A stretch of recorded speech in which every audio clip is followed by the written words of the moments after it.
Olá pessoal, vamos agora a mais uma etapa importante, né, que é a limpeza de dados, né? A gente pode chamar de data cleansing, tá? É uma etapa do scrubbing, né? Tá? Então a grande motivação aqui é que a gente vai fazer essa limpeza de dados, tá?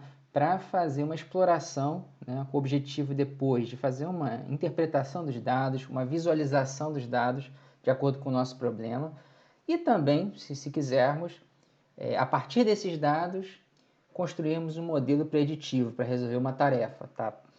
Então,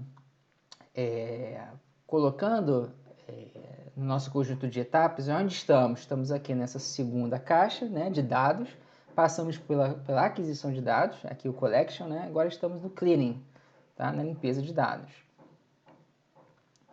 Bom, para a limpeza de dados, tá, existem basicamente duas metodologias, tá? A pré-estruturado, que eu separo, né, para estruturado e não estruturado, tá? Eu vou tratar hoje para dados estruturados. Então, nosso objetivo, né, posterior, né, é que fazendo uma boa limpeza dos dados, a gente consegue obter visualizações, interpretações dos nossos dados para ter insights para os nossos problemas, tá? E eu coloquei aqui algumas formas de visualização do dado, né, para quando o dado é categórico em texto, tá? Estamos vendo aí uma chamada de word cloud, né, ou nuvem de palavras dos nossos dados, né, de dados com relação à política. Temos aí também uma coisa chamada, vocês estão vendo uma matriz colorida, né, chamada de matriz de correlação, que é quando a gente quer achar relações entre variáveis, tá, como elas estão relacionadas. Tá? Coloquei também aí um histograma, tá? Pra gente, quando a gente quer contabilizar o número de ocorrências de uma determinada variável dividida em partes, por exemplo. Coloquei também aí um chamado de clustering de tópicos, né? Em que você pega a sua coleção de documentos e você agrupa em partes e consegue também visualizar isso por uma técnica específica. Tá? Então vamos lá, tá? Basicamente, tá? Eu separei aqui, é claro que data cleansing existem, se vocês forem em alguns livros do RAM e outros livros, vocês vão ver que existem uma série de etapas, tá? Eu selecionei aqui as etapas que seriam mais valiosas para o nosso dia a dia de humanidades digitais e que eu vejo os alunos fazendo, meus alunos que são orientados por mim fazendo, né? Tá? Então, eu separei seleção de variáveis, tá? Descobrindo inconsistências nos dados, erros nos dados, missing values, que são os valores ausentes, e depois como filtrar amostras. Tá? Então, tá aí. Tá? A primeira coisa, eu separei um exemplo, criei esse conjunto de dados artificial para a gente. E vocês estão vendo aí, tá, que existem alguns probleminhas. Tá? Bom, primeiro que a gente está vendo ali, uma idade, uma pessoa com 1000 anos, né? Então, semanticamente, isso não faz sentido, né? Então, a gente tem que remover isso, né? Tem que tratar isso de alguma forma, a gente vai ver, tá? A outra variável é sexo, tá?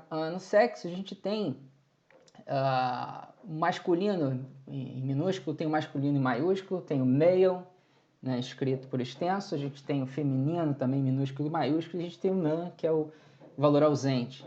Tá? Então, o que a gente faz quando a gente tem isso? A gente deixa distintos, a gente coloca numa anotação única, né? É isso que a gente vai ver. Tá? Para job, para carreira, também, né? A gente está vendo aí que tem business, tá? Escrito de duas formas, tá? Com menos um S e um B minúsculo, tá? Como é que a gente trata isso? E também temos um ruído, tá? Nessa variável. Então, a partir desse exemplo, a gente vai ver como a gente trata. Tá? Então, a primeira coisa é filtrar variáveis. A primeira coisa que você faz é que você vai ter um problema. Por exemplo, quero analisar indivíduos, tá, com relação à idade, sexo, carreira e renda. Tá? Só que, no meu caso, eu não quero trabalhar com datas específicas, não me interessa, eu quero trabalhar apenas com a idade. E há uma redundância aí, eu quero trabalhar apenas com idade, não com datas de nascimento. Então, a primeira coisa que eu faço, eu vou filtrar variáveis, tá? Então, eu vou tirar uma coluna, tá? E vou trabalhar com esse dataset aqui resultante. Tá? Então, essa é a primeira etapa que a gente faz, né, antes de fazer a devida limpeza completa. Né? Bom, após isso, tá? A gente tem que remover as inconsistências, tá? As inconsistências, se a gente for ver aqui na coluna sexo, tá? São várias, né? O que a gente vai fazer agora? A gente vai colocar num valor padrão, tá?